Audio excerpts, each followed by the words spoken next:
Hello, my name is Michael Hanscom. I'm the Program Manager for Accessible Technology here at Highline College, and I'm here to talk to you today about ACRs, VPATs, and EEAAPs, accessibility for all the electronic resources we use here at Highline. Now, first off, some definitions.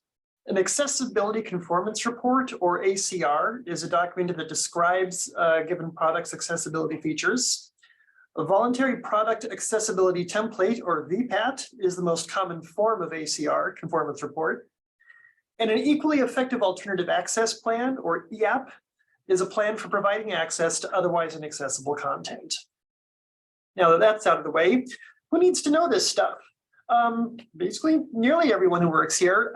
Faculty who are reviewing or choosing textbooks, either online or if it's a physical textbook with an online component, any instructional software or any other electronic resources that are required to successfully complete a class, or any Highline staff who are reviewing hardware or software under consideration to be purchased by Highline College.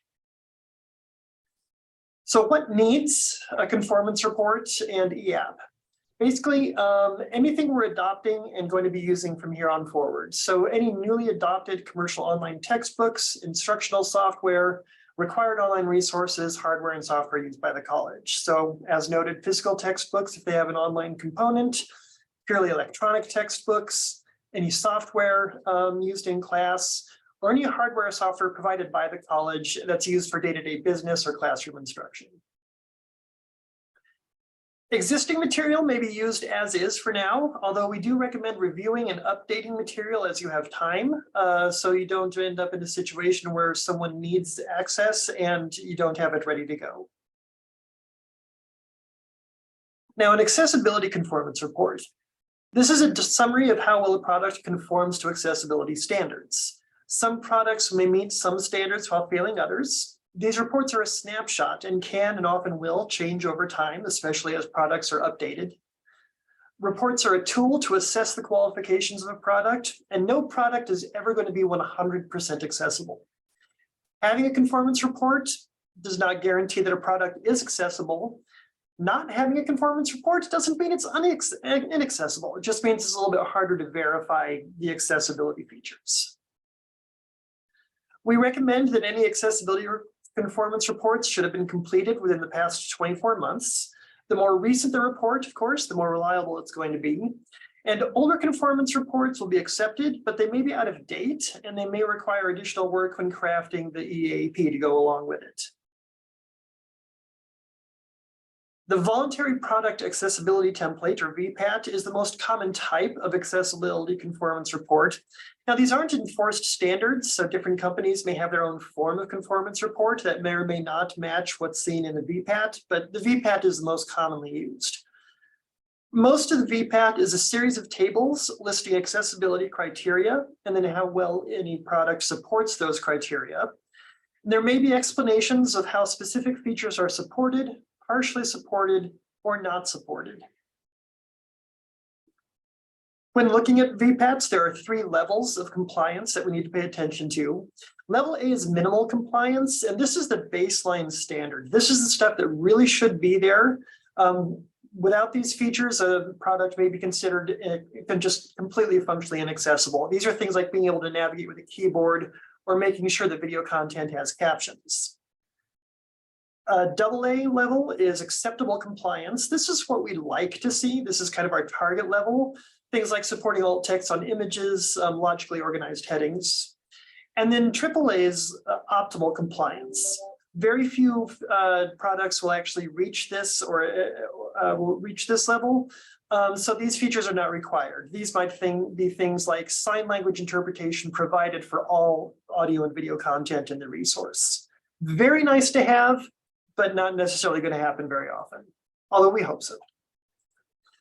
So this is an example of a VPAT. This is one from a version of Zoom, I think a couple versions ago by this point. The first page of the VPAT is going to just basically be basic information about the product, when the VPAT was created, any contact information, how it was tested, just the basic information to get started.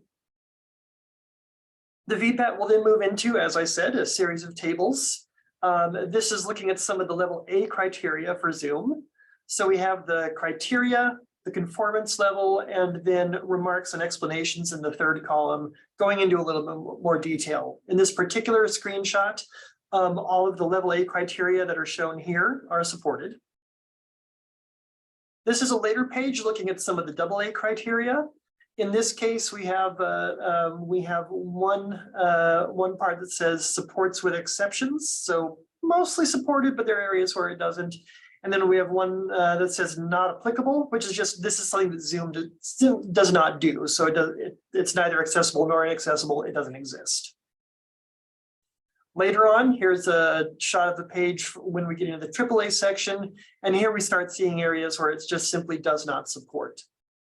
Again, as you look through a VPAT or any sort of conformance report, how serious a report of partial support or not supporting accessibility features is depends very much on the feature, how often it's going to be used, how likely it is to impact your students or the staff or faculty who are going to be using this product, and what sort of adaptations may be needed to make sure that they can access the information. When you're looking to see if a product has a VPAT, you may want to check to see if someone else on campus is already using this resource or has looked into it in the past. We have a conformance report, VPAT, and EAP tracking sheet available. It is linked off the Accessible Technology website, also from this presentation if you download it at the end. And it's a simple Google spreadsheet which will list the product, the vendor that it's from, the revision, and then dates for the last time we got a VPAT or a conformance report. The dates will automatically be highlighted, yellow shaded if the VPAT or conformance report is a year or more old, indicating that you might want to look to see if there's a newer version. Red shaded if it's 2 or more years old, in which case you definitely want to see if there's a more current VPAT available. If we don't have one already on file and you're looking at something new, start by asking the vendor or the publisher representative if they have a conformance report or a VPAT. If you haven't talked to a representative yet or they're not sure, you can just do a web search for the product name in VPAT or accessibility conformance report. Some companies will post these publicly on their website and some companies provide them on request, and we just need to get in contact with them. If you're having problems with this and you just can't find one, feel free to contact us at Accessible Technology and we'll see what we can do to help track something down. Now, moving on to equally effective alternative access plans, or EAAPs. An EAAP is a document that defines how users who are unable to fully access a resource can still access the information necessary for their class or to perform their job duties. Having an thing to remember is an EAP is a plan. Having an EAP doesn't necessarily mean that everything mentioned in the EAP is immediately ready to roll out, but we want to make sure that you've given some thought to, if you were in a situation where someone needed to be able to access something that is not already accessible, how would you assist them? How would you make sure they were able to get access to that information? So what goes on the EAP? The accessibility conformance reports, or VPATs, inform what needs to be covered by the EAP. As you're looking through a conformance report or VPAT, look for those level A or AA features that are marked with supports with exceptions or not supported, and just give some thought as to whether not being able to use that feature would impact the ability to understand the contact, participate in class, or perform their job duties. And then, if an important portion of a resource is not accessible, how else can that information be conveyed, or how can that function be performed so that they can still do what they need to do? So Highline has created an EAP form. This is available from our Accessible Technology site. We have it in a few forms. We have it as a Word form to be filled out. We have it as a PDF form, or we have it as a web-based form. So whatever is most convenient for you, whatever you'd like, however you best like filling it out, we should be able to have you covered. And the form itself steps through just what is the product, who does this product, who is going to use this product, or who is it for? So is this for students? Is this for staff? Is this maybe for people from off campus who are interacting with this in some way? how are they affected by the accessibility concerns, and then what is the plan for assisting people who cannot access information because of the accessibility issues present in the product. Once you have conformance report, VPAT, and EAP for whatever product you were looking or resource or textbook you were looking at and want to use, these can be submitted to us through the Accessible Technology website. Our submission form accepts uploads of VPATs and completed EEAP forms. So if you've filled out the Word template or the PDF template, you can just upload that directly. If you haven't completed the Word or PDF version and you just want to put the information directly into the web form, you can do that as well. After submission, the ACRs, VPATs, and the EEAAPs will be reviewed. We'll get a hold of you if we see any issues that we're not sure about, or we're not sure if the plan's going to work, or if there's just something you might have overlooked, or if we have any other questions. Sometimes it just might be a question and answer session. Sometimes we may need to do a little work with you to make sure that everything is ready to go. Once everything is good to go and accepted, we'll add that listing to the tracking document, the spreadsheet I showed earlier, and we'll store the VPAT and the EAP on a Google Drive that is accessible to Highline employees. Now, a couple quick notes for faculty, because not only is this something that Highline promotes and is a good idea, but this is now actually part of the faculty collective bargaining agreement that was recently agreed to.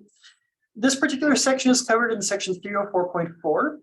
And just to go over this really quickly, what we say in here is that all commercial online textbooks and instructional software used in a course must have an accessibility conformance report, such as a VPAT, and an equally effective alternative access plan on file with the college at the time of adoption. The reason this is an and not an or is just simply, as I said earlier, no product, no textbook is likely to be 100% accessible. So we want to make sure that the EAP is always there to recognize these are the areas where it's not fully accessible. This is how we're going to make sure that students can still access what they need to successfully complete a course. Continuing with 304.4, open educational resources, OER materials, and software must be reviewed by college staff and an EAP filed by the third quarter in which they are used. Now, this is because we recognize that OER material is often instructor created and it may not have an accessibility conformance report. If you do some searching, you may find that the platform used to create OER material, like Pressbooks or LibreText, may have a conformance report, but often those conformance reports are for the platform used to create the material and not for the material itself. If no conformance report can be found, you can get a hold of us for an accessibility review. And then we will work with you to help you create an EAP for any known accessibility issues in that OER material. So OERs may not have VPATs, but definitely still need EAPs to make sure everything is covered. Now, continuing on with 304.4, for both commercial and OER materials, procuring the VPAT and creating the EAP is a partnership between faculty and college accessible technology experts. What this means for faculty and for staff who are looking into items, we're here to help. We know this can seem like a lot to figure out. There aren't always immediately obvious solutions, but you're not on your own. If you ever get stuck finding or interpreting VPATs, creating an EAP, or figuring out what it needs to cover, feel free to get a hold of us at at@highline.edu, and we are happy to help out with that. We can join you in conversations with your publisher representatives or with vendors to help with the conversation around finding VPATs. And then if you just had some questions, you can always stop by the Accessible Technology Open Zoom sessions. I am available Wednesdays, 3:30 to 4:15, and Thursdays, 3 to 3:45 p.m. I keep my Zoom lobby open, and you can just hop in and say, what do I need to do? How do I figure this out? And I'll do everything I can to help. So that's a quick overview. This presentation and supporting documents, including the Hello Publishers poster that was shown earlier on one of the slides, that particular Zoom VPAT, if you want to take a closer look at that, and this presentation itself can be downloaded. Just go to bit.ly, so bit.ly/VPAT-EEAAP, so VPAT-EEAAP, or you can just pause the video and scan the QR code that's on the screen. So that's a quick overview. I hope this is helpful. As I said, if you do have any questions, feel free to get in touch. Have a good day.